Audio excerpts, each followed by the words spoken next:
Welcome to Behind the Research, where we go behind the latest research from the Journal of Financial Planning. I'm Danielle Andrus, editor of the journal, and today I'm joined by Dr. Eric Ludwig.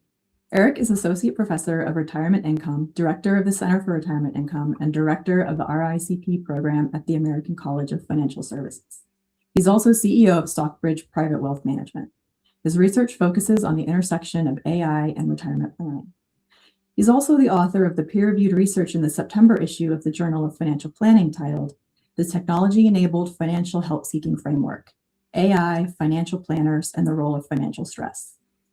In it, he introduces a help-seeking framework that incorporates modern sources of financial help and draws a picture of who engages with AI for retirement savings questions, who continues to engage with planners, and how financial stress affects help-seeking in today's world. Over the next few minutes, we'll explore what inspired this research and how you can apply it to your work with clients. Thanks for joining me, Eric, and welcome to Behind the Research. Thanks so much for having me, Danielle. Let's start with the why behind the research. AI is, of course, everywhere and affects planners and clients alike. What were you seeing in the profession or the broader landscape that pushed you to conduct your research? Yeah, sure. That's a great question to start with. So first, I think there was really two questions that we were interested in. The first one was really like, who is using AI for financial planning? And so when I started as an advisor like 20 years ago, when we would start a meeting, we would often hear things like, I heard Susie Orman say, fill in the blank, or my friend at work says that I should do whatever it was. And then we would spend like half the meeting explaining why that advice was probably overgeneralized and not specific to their unique situation. The interesting thing is that pattern never really went away.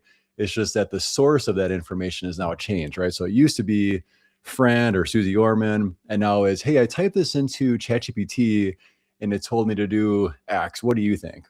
And so it feels like financial planners are going to be responding to that type of question more often. So that was the first one, was sort of who is using it. And then I think kind of underneath that question was this idea of whether or not AI is going to actually pull people away from planners, or if it's reaching people that planners were never really working with either. And so far what we've seen is that it really is those that are actually using financial planners are also the most ones that are most likely to be using AI and vice versa. Great. Were there any surprises that came out of the research? Anything you didn't expect to see?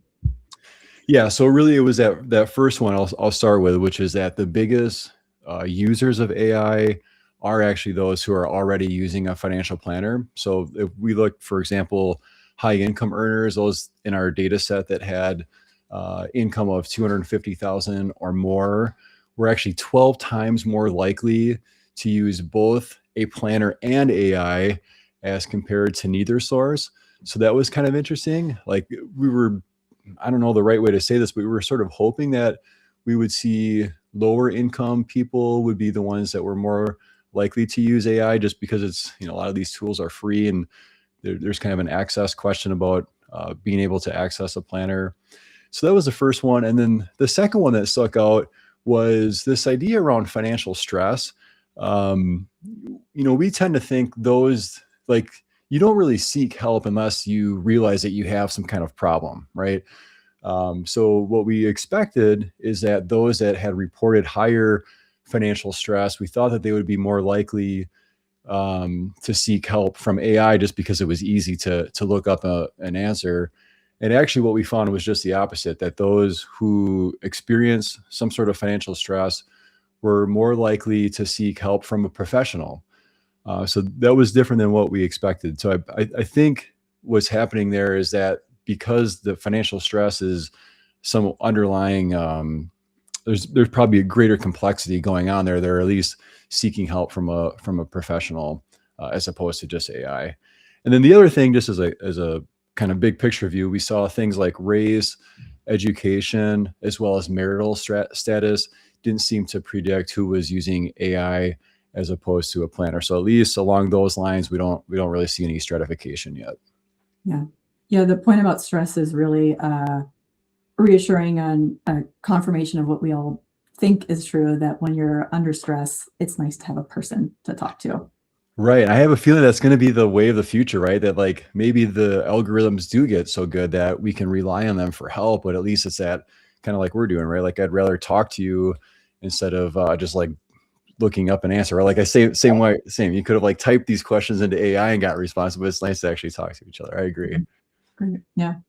Let's talk about the impact. What do you hope most FPA members will take away from the research and apply with their work with clients? Yeah, so I think the first is that the realize people are going to start showing up to meetings saying, "Hey, AI said this," or they've researched something using AI, and I think you just need to be prepared for how you're going to respond to that.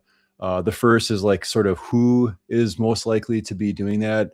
It's going to so far this data is suggesting that it's going to be younger people, which probably isn't a surprise, higher income, and then male.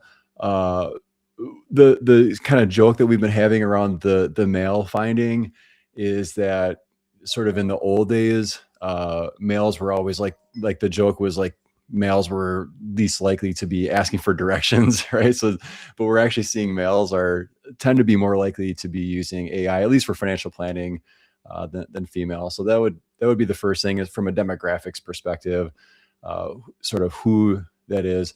And then the other is that it seems like this combined use of AI and planners is really more of a preparation type of thing. Like I have a meeting coming up with my planner. I'm going to type some questions into it first, but then still verify that with the planner. So far, again, we're not seeing that this being a replacement. It's really just, hey, either I think I heard my advisor say this, I'm going to look it up afterwards, or I'm going to ask my advisor about this on the front end, and I just want to look into it more. So I think those are the two big things for me is just to be as planners, just be ready for these types of questions. Great. Thank you. Well, thank you so much for your contribution to the profession and to the journal and for taking the time to speak with me today. Everyone watching, you can read the paper in the September issue of the Journal of Financial Planning, which is now available to all FPA members. Scan the QR code on the screen or visit fpajournal.org to read the issue. Thank you for spending a few minutes with us, and we'll see you next time on Behind the Research.